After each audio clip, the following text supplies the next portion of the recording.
Hello, I'm going to talk to you about how to build the updated version of the Fog Harp. You're going to want to start by watching the previous video about how to make a Fog Harp, and this video will just tell you a couple of changes to make along the way. The changes are how you attach the Fog Harp to the support beams that hold it up, adding a middle support bar, adding a support bar across the top, and making the lower threaded rod adjustable so that the fishing line can be tightened without having to be rewound. You might notice on this prototype Fog Harp there's some unusual material being used instead of fishing line. Don't worry about that, it was for testing purposes and we found that it doesn't work, so we're going to stick to fishing line between 6 and 8 pound test until further notice. The actual weight strength of the fishing line is not important, but referencing that is the easiest way to reference diameter consistently, and that's actually what we care about. So the first design change we're going to notice is the addition of this middle support bar here. You'll see that I used a steel bar, but you should not use a steel bar because of the rust. You're going to want to use an aluminum bar because the rust is not harmful and it doesn't rust as much. You're also going to want to make sure that you use a square bar or a bar with at least two sides, like a long L shape, because if you use just a single bar, it's not going to work towards keeping the threaded rods from bowing, which is the whole point of this support. So you'll notice that it's attached to the top support bar with an L bracket, and you'll notice that it holds the bottom threaded rod like a cradle and keeps it from raising up from the tension in the fishing line. So it stops these two bars from bowing and breaking.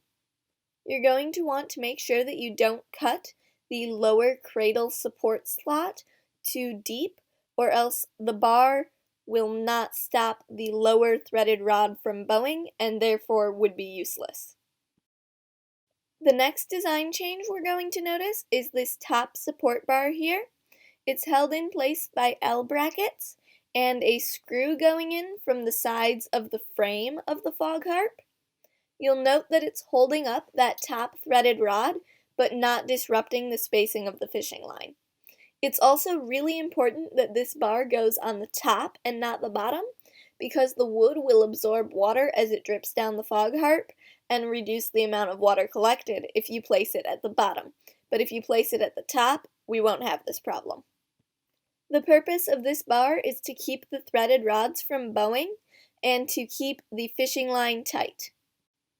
The next design change we're going to notice is the blocks on the sides of the bottom of the Fog Harp that allow the bottom threaded rod to be adjustable. So we're going to take a look and see that there is a slot, like a track, where the bottom threaded rod can move downward to tighten the fishing line. And these blocks are movable, and you can pull them down and screw in new pegs to hold them in place to keep the bottom threaded rod from moving back upward when it's pulled by the fishing line. And this way the fishing line always stays tight. We're also going to notice this screw holding the threaded rod and keeping it from moving downward. That's in place only while you're stringing the Fog Harp, and it keeps the threaded rod from moving downward before it's being pulled upward by the fishing line. So once you have the fishing line on, you don't need that screw anymore. But before you have the fishing line on, it's very important. So now we're going to talk about the order in which you want to do all of this. Basically, you're first going to want to set up the sides of your Fog Harp, just like we did in the original tutorial, and then you'll put in the top threaded rod and cut the tracks for the bottom threaded rod.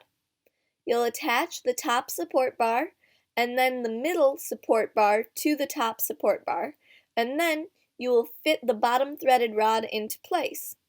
You'll put in the two screws that hold it in place and set up the blocks that keep it adjustable. Then you'll string it like normal and you're done. The only remaining change is optional, and it's how I decided to attach the frame to the supports which allow you to string the Fog Harp. I got kind of sick of the fog harp falling out of the notches that I cut into the supports, so instead I just drilled a hole and made sure that the screw can still spin but is less likely to fall out. This is just a personal issue that I had, probably because of the terrain that I was building the fog harp on, but I wanted to let you know about this potential design change just in case.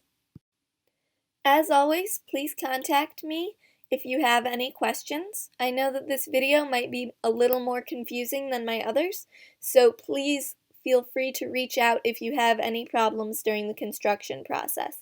I'm also going to post a video just like this one in Spanish, but I know that because some of the ideas in this video are more complex than in some of my others, I wanted to make sure that I was able to get my points across in English, just in case they don't translate well.